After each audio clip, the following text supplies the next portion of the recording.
பரிசுத்த வேதாகமத்தை நீங்கள் வாசிக்க வாசிக்க ஆண்டவரின் குணமானது உங்களுக்குள் வந்துவிடும். இதனை பலவிதமான காரியங்களில் நீங்கள் ஈடுபடும்போது அல்லது உங்களை தேடி பலவிதமான காரியங்கள் வரும்போது அதன் மூலம் நீங்கள் தெரிந்து கொள்ளலாம்.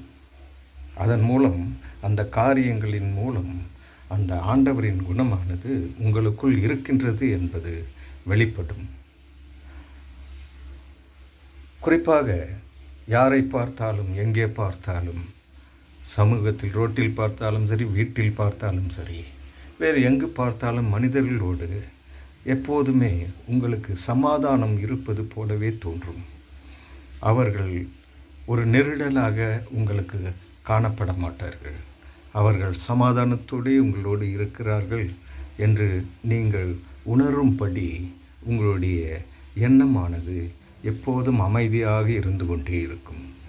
அதே போல் எங்கேயாவது நீங்கள் பெரிய சண்டை நடந்து கொண்டு இருக்கிறது என்றால் அங்கே நீங்கள் செல்லும் வகையில் அந்த வழியில் நீங்கள் செல்லும்போது அங்கே அந்த சண்டையானது நின்று போய்விடும்.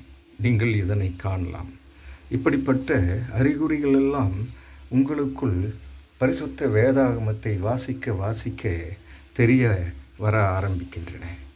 அதே போல் உங்களை தேடி ஒருவர் சண்டை போட வேண்டும், உங்களிடம் விவாதம் செய்ய வேண்டும், உங்களை அவமானப்படுத்த வேண்டும் என்று புறப்பட்டு உங்களை தேடி வந்தவர் உங்களிடம் வந்த பிறகு மனம் மாறி உங்களுடைய சமாதானமாக போகும்படி அவர் எண்ணங்கள் மாறி சென்று விடுவார். இதுவும் ஆண்டவரினுடைய குணம் உங்களுக்குள் வந்துவிட்டது, வந்து கொண்டு இருக்கின்றது என்பதற்கான அடையாளமாகவே நாம் பார்க்கின்றோம். அதே போல உங்களை ஏமாற்ற வேண்டும் என்று ஒருவர் எண்ணி வருவாரானால் அவர் உங்களிடம் ஏமாந்து போகும்படியான சூழ்நிலைகள் ஏற்படும். ஏமாந்து போகும்படியான சூழ்நிலையில் அதற்காக அவர் ஏமாந்து விட்டாரே என்று நீங்கள் அதை ஏற்றுக்கொள்ள மாட்டீர்கள். அவரை அழைத்து நீங்கள் என்னிடம் இந்த வகையிலே ஏமாந்து விட்டீர்கள், எனக்கு அப்படி ஒரு லாபம் எனக்கு தேவையில்லை, இது நீங்களே வைத்துக்கொள்ளுங்கள் என்று கூறக்கூடிய அளவிலேயே மனமாற்றமானது ஏற்படும். அதே போல் போதுமான வருமானம் இல்லாமல் இருக்கும். போதுமான வருமானம் இல்லை என்றாலும் அமைதியாக போதுமென்ற மனமே உங்களுக்குள் இருக்கும். இருப்பதை வைத்து வாழ்வதற்கு உண்டான அமைதியும் எந்த ஒரு மன அலைப்பாடுகள், மன உளைச்சல்கள் இல்லாமல் இருக்கும்படிக்கு இருக்கின்றதை வைத்து வாழும்படியாக போதும் என்ற மனம் ஏற்படும்.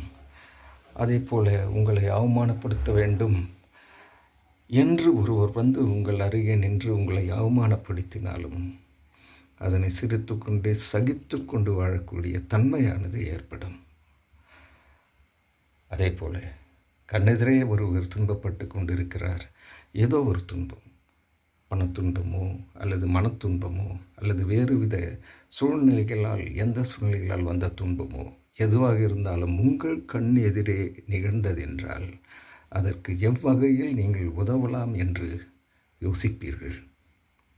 இதுவெல்லாமே பரிசுத்த வேதாகமத்தை வாசிக்கும்போது ஆண்டவரின் குணமானது உங்களுக்குள் வந்துவிட்டது, வந்து கொண்டு இருக்கின்றது என்பதற்கான பல அடையாளங்கள் தான். கண்டிப்பாக விசுவாசத்தோடு வேதத்தை வாசிக்கும்போது இந்த மனமாற்றமானது பெரும் சமாதானத்தை